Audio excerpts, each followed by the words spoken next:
ने शुरू की मणिपुर से महाराष्ट्र तक।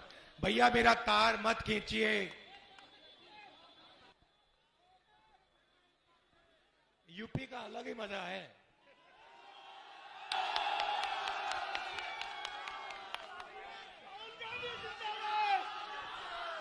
तो सबसे पहले इस स्वागत के लिए बहुत धन्यवाद।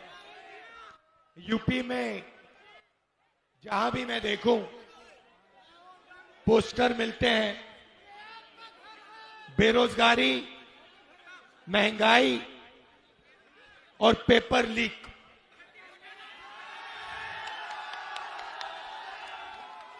मतलब आप लोग अपना पैसा डालते हो, ट्यूशन लेते हो और फिर जब पेपर का समय आता है तो 1% लोग पहले ही पेपर ले जाते हैं, चोरी कर लेते हैं और आप देखते रह जाते हो। पिछले भाषण में मैंने कहा कि हिंदुस्तान में पिछड़ों की, दलितों की, आदिवासियों की 73% आबादी है। और आप किसी भी संस्था को देखिए, हिंदुस्तान के सबसे बड़े बिजनेसेस को देखिए, कोर्ट्स को देखिए, जुडिशरी को देखिए, मीडिया को देखिए, आपको ये 73% जो लोग हैं, इनके लोग इन संस्थाओं में कहीं नहीं मिलेंगे। प्राइवेट अस्पताल के मालिक की लिस्ट देखो, उसमें एक पिछड़ा नहीं मिलेगा। बड़े बड़े कॉलेजेस, यूनिवर्सिटीज के मालिकों की लिस्ट देखो, उसमें पिछड़ा, दलित, आदिवासी नहीं मिलेगा। बड़े बड़े ब्यूरोक्रेट्स की लिस्ट निकालो, उसमें पिछड़े, दलित, आदिवासी नहीं मिलेंगे। तो राज सिर्फ 2-3% लोगों का हो रहा है। आप लोगों को महंगाई, बेरोजगारी सहनी पड़ती है और ये जो 2-3% लोग हैं, ये मजे लेते हैं, अरबपति हैं, इनका हिंदुस्तान है। आपने राम मंदिर का इनॉग्रेशन देखा? उसमें आपको कोई पिछड़ा दिखा? उसमें आपको अंबानी जी दिखे, अदानी दिखे, अमिताभ बच्चन दिखे, और कौन दिखे उसमें आपको? कटरीना कैफ दिखी। और कौन दिखा? अमिताभ बच्चन दिखे, अमिताभ बच्चन दिखा, अदानी दिखे, अंबानी दिखे। देश के उद्योगपति केवल दिखे। मगर 53% वाला, 73% वाला, सॉरी, वहां पे कोई नहीं था। राष्ट्रपति आपकी आदिवासी है, उनको बाहर कर दिया। उनको कहा कि भैया तुम्हारी जगह नहीं है यहां पे, तुम राष्ट्रपति जरूर हो मगर राम मंदिर में तुम नहीं आ सकती। तो आपने कभी जेब कतरे को काम करते हुए देखा है?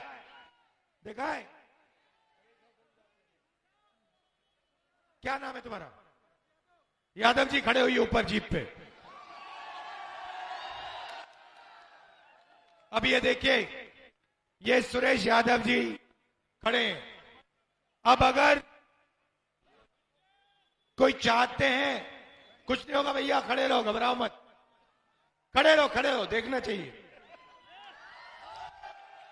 अब अगर जनता, अगर कोई इसमें इसकी जेब काटना चाहता है तो सबसे पहले क्या करना पड़ेगा? हाँ, ओ भैया उधर देखो जरा, इधर देखना जरा, इधर देखो, उधर देख यार, उधर देख। पहले ये करना पड़ेगा, है ना? तो ये आपके साथ किया जा रहा है। देखो भैया पाकिस्तान, ओ देखो भैया चाइना, ओ देखो भैया राम मंदिर, ओ देखो भैया अमिताभ बच्चन, ओ भैया देखो कटरीना कैफ। पहले ये किया जा रहा है। उसके बाद क्या होगा? उसके बाद इसके पीछे आके कोई खड़ा हो जाएगा। जब ये इधर उधर देखेगा, ये उसका पीछे से फोन निकाल देगा। ध्यान उधर उधर कौन कराता है? नरेंद्र मोदी। पीछे से पैसा कौन निकालता है? अदानी जी। और भैया तीसरा बंदा होगा, वो लाठी लिए यहां खड़ा होगा कि किसी ने कुछ उल्टा सीधा किया तो लाठी लगेगी। अमित शाह, सीबीआई, ईडी, ये ड्रामा चल रहा है आपके साथ। आप 24 घंटा सुबह उठते हो, मोबाइल फोन खोलते हो, आपका ध्यान उधर उधर जाता है।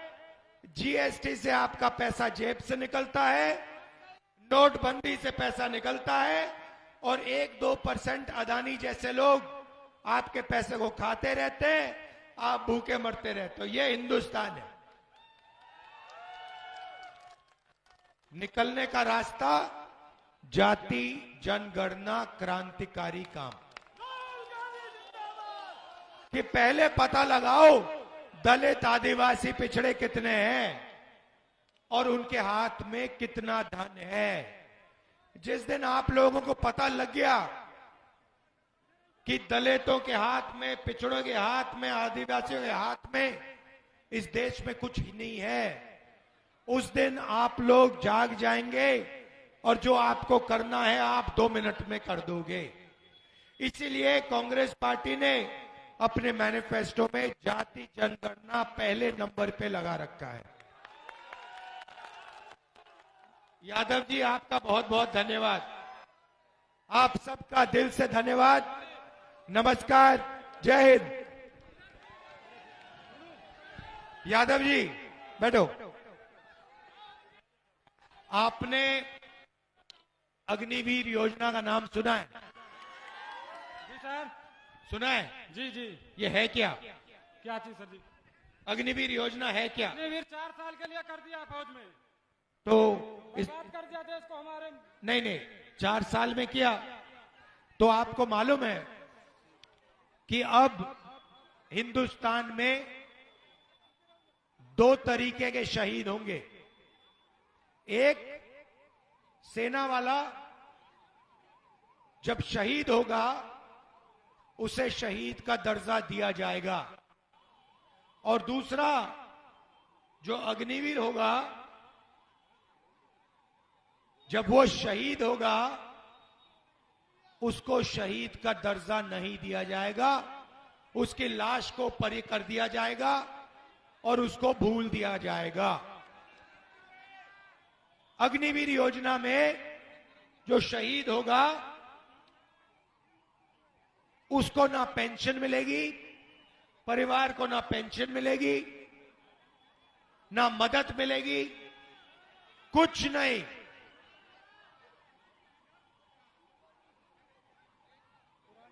अग्निवीर कौन बनेगा? मैं आपको बताता हूं। जाएंगे सब अंदर,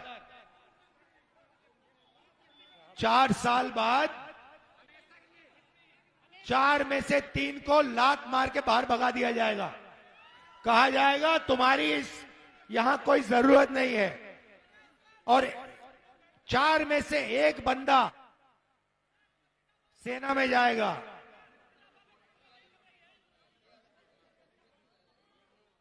जो पैसा अग्निवीरों को मिलना चाहिए, सेना का बजट का पैसा, वो कहां जा रहा है? अदानी जी के जेब में जा रहा है। आप सारे हथियारों की लिस्ट निकालो, ड्रोन की लिस्ट निकालो, राइफल की लिस्ट निकालो, बारूद की, कारतूस की लिस्ट निकालो, सारी की सारी लिस्ट निकालो। आपको पता लगेगा कि अदानी डिफेंस को सारे के सारे डिफेंस के कॉन्ट्रैक्ट्स पकड़ाए जा रहे हैं।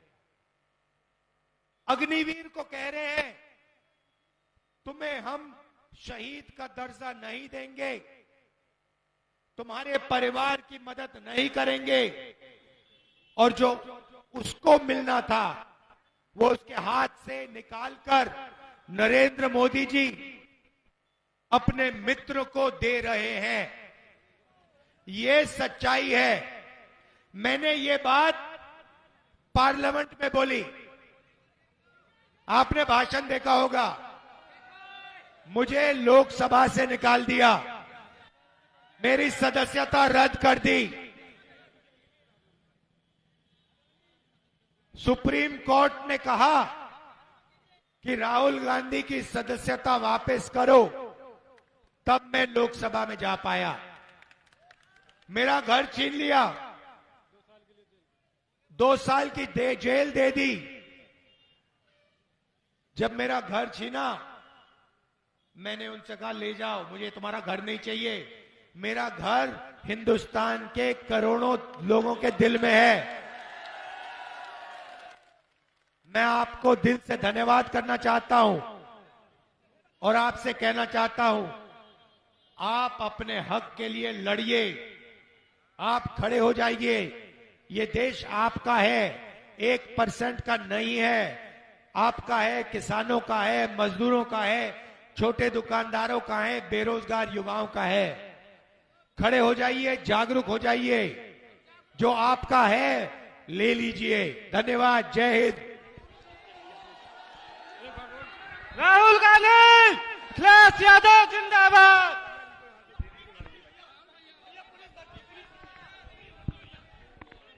आइए, आप बोलिए। आइए आइए, आ जाओ। पुलिस भर्ती के बारे में आप बोलना चाहते हो, बोलो। लीक हो गया पेपर देने गए थे, वहां लीक हो गया। नहीं नहीं, आप जनता को बताओ, आपने एग्जाम लिया, आपने एग्जाम लिया, तो आप जनता को बताओ कि आपने कितने साल कोशिश की। सुनो सुनो, आपने क्या किया, आपने कितना पैसा अपना डाला, आपने कितनी कोचिंग ली, और आपको कब पता लगा कि पेपर लीक हो गया, आपको क्या लगा दिल में, ये जनता को बताओ प्यार से। भैया पेपर 4 बार मैंने अटेम्प्ट किया था, तीसरी बार ये अटेम्प्ट करना था। दोबारा पेपर से 1 दिन पहले ट्विटर पर पेपर लीक हो जाता है। और जब आपने ये पैसा दिया, आपने ये मेहनत की, और जब आपने देखा कि आपकी मेहनत ट्विटर पे लीक हो गई, खत्म हो गई, तो आपको क्या लगा? भैया हम भी खत्म हो गए। कोई मेरा सहारा नहीं था भैया, पेपर लीक था भैया, कोई नहीं कर पाया। आप ही मदद करिए, हम सबके नायक हैं। तो ये है हिंदुस्तान के युवा की हालत। पेपर लीक, बेरोजगारी, महंगाई, इन चीजों का आपको सामना करना पड़ रहा है। आप सबका धन्यवाद, आपका धन्यवाद।